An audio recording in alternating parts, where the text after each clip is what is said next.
Many companies are running ads, but not all of them are converting as well as they could be. And in this video, I'm going to be explaining what is needed and how you can start seeing better performance in your campaigns. My name is Dennis, and we help manufacturers and high-tech providers scale with paid ads and systems. So if you want these types of results, make sure to subscribe because we're currently releasing one video a week, and soon enough, we'll be bumping that up. Now, let's dive into the video.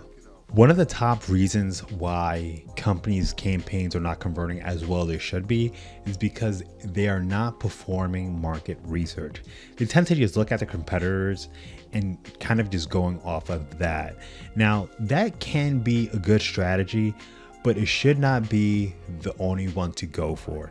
Because granted, a competitor can have an ad performing well, but you never know the exact process of how they are generating their appointments or their sales, whether they are using lead magnets or they are doing a lot of direct mails and then retargeting with paid ads online. So that's why it's important to perform your own market research and understand what your consumer wants. And in order to do that, I'm going to be walking you through that process. So right now we are in the Facebook ads library, and I believe I just entered in an epoxy, and you're going to notice a lot of these ads are saying the same exact thing, whether it's a product aware ad where they're just talking about the product itself, or maybe it's a solution aware. So let's dive right in. So here we go. We have Coding Crew of Florida. They're just talking about how there are residential and commercial flooring installer with over 20 years experience. And this is quite generic. You're gonna notice a lot of service companies are performing the same style of ad. Epoxy flake for cement. So here's a solution. Dual floors for dazzling services, solution aware. Yeah, a lot of these are just solution aware ads. Now we're just going to jump down a little bit more and you're going to see a lot of the same thing. Say goodbye to boring stained concrete, say hello to sleek, durable epoxy flooring. So it's all solution aware campaigns. Now, if you did not run into this video, you're probably going to create a similar ad just like that. But what we want to do instead is we want to keep this in mind, right? And we want to then go into Google and just type in epoxy flooring, garage flooring on Reddit, and you're going to see what consumers are putting down, how they're searching for answers. And this is going to allow you to understand what type of ad you need to create. Do you need to create an ad that educates the consumer? Or do you need to create an ad that agitates the consumer, kind of dig into the problem that they're having? Or you want to have to just go in for the close. And this is going to be a market that's mostly product aware. Now, the issue with that is that there's only a limited amount of people in that market. So when we look at this chart, most aware, this is about 3% of your audience, right? Now, when you drop down below, you have product aware, and yeah, it gets a little bit bigger, but where the real money for scale comes into is solution aware, problem aware, or even unaware. Unaware is where you get someone who is not even thinking about this process and walking them through to become aware to purchase. Now, when it comes to understanding your market, you want to start collecting all this information, whether it's on Reddit, on Quora, YouTube videos, looking at competitors' campaigns, and you're going to understand where majority of the market is. And then on your end, you're going to start crafting hooks and angles depending on where they're at in the awareness level.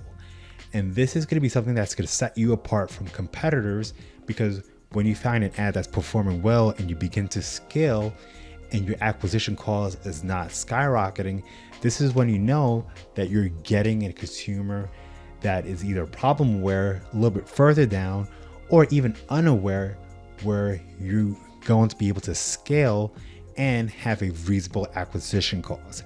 However, do not just copy competitors because you do not know their true marketing process, and this is gonna lead you hitting a wall with your paid advertising. So as you are doing your market research, there are a couple other things to look at besides on how your consumer was addressing the problem or the solution they were looking for. Depending on the demographic you want to go after, whether it's the middle class or the affluent, your ad is going to have to resonate with that demographic. So if you're looking to target the affluent individuals and you're using a video, it's going to have to be a video in the places that they're in the attire that they wear, around the cars that they drive, because this is going to resonate with the identity of that target market. Now, if you want to get in front of the African American, same thing. Instead of being in a Porsche, you're probably going to want to be in a Chevy or something that's more appealing to that demographic. So keep in mind who you want it to target and how you position yourself to that demographic. Once we have that set up and your ad campaign built out and running, we need to know the campaign's KPIs, the key performance indicators, because a lot of these individuals that are running these campaigns, they tend to just stop at the lead level or the sale level, as far as if they're running an e-commerce store, because e-commerce, granted, it is the final step of the purchase, but then we have the lifetime order value. A lot of e-com owners do not even know that or understand their buying cycle or the customer's journey. So with that aside, and when we're looking at the lead generation side for a company, companies tend to just stop at how much it costs them to get a lead. But that's not always the accurate way to look at it, because maybe every 4 leads convert into a customer. Instead of knowing our lead costs, we're going to have to look at what's the cost for a booked call, what's the cost for a meeting or an estimate. And then from there, we're now able to understand, all right, for every $150 I spent on ads, I book 1 meeting, and every 2 meetings I close. Now, what is your average order value? And this is how we're now able to start predicting, if I put in X amount of ad spend, I'll be here in the next month or 2 months. What is your refund rate? Because as you begin to scale, those numbers are not going to get any lower. They're only going to get bigger. And it might look like there's something broken if your refund rate is already at a 2% and you're only at $50,000 a month. But when you get to $300,000 a month, that 2% might look alarming, but it just grew with scale. Now, when you understand your KPIs, you're now able to identify when there's a break in your sales funnel. Because if you realize that your acquisition cost is going through the roof and you're not tracking everything, you could then go back and see, all right, what is my show up rate? What is my booking call rate?